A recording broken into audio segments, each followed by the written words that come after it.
ঘোড়াঘাটে বিনোদনের আরেক নাম ভাইরাল সাইমন। ফাহিম হোসেন রিজুর প্রতিবেদনে জানাচ্ছি বিস্তারিত।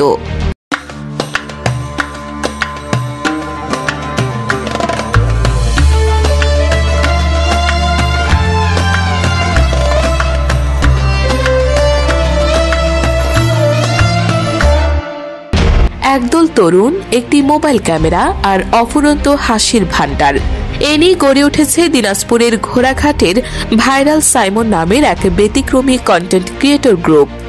গ্রামের সরল জীবন, মানুষের হাসি কান্না আর প্রাণবন্ত আঞ্চলিক ভাষা এসবকে একত্র করে তারা মাতাচ্ছে অনলাইন জগৎ, যা এখন ঘোড়াঘাটের গণ্ডি পেরিয়ে ছড়িয়ে পড়েছে গোটা অনলাইন জগতে। সাইমন গ্রুপ কন্টেন্টের শুরুটা খুব সাধারণ। একটি পুরনো স্মার্টফোন, নিজেদের উঠোন বা পাড়ার দোকান, সেখান থেকেই শুরু। প্রথমে বন্ধুদের জন্য মজার ভিডিও বানাতেন, পরে সেগুলো পোস্ট করতেন টিকটক ও ফেসবুকে। একসময় একটি ভিডিও কমলা বাগানের বাপ বেটার কাহিনী রীতিমতো ভাইরাল হয়ে যায়।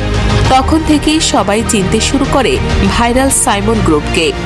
সাইমন গ্রুপ মানুষের মন আরও আকৃষ্ট করে বাবা ও ছেলে শিশু সাইমনের অঙ্গিভঙ্গির কারণে।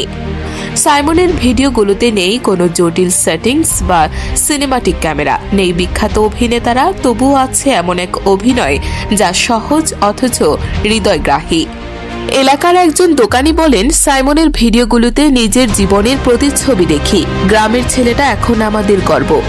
এক ছোট্ট শিক্ষার্থী বলেন, স্কুল থেকে ফিরে তার ভিডিওগুলো দেখি, তার অঙ্গিভঙ্গিগুলো বড় মানুষেরকে হার মানায়। সাইমন ও তার বাবা সুমন মিয়া বলেন, ভবিষ্যতে আমরা একটি সম্পূর্ণ ইউটিউব নাটক নির্মাণ করতে চাই, আমাদের গ্রামের জীবন, ভাষা আর হাসি ঠাট্টাকে আরও বড় পরিসরে সবার সামনে তুলে ধরতে।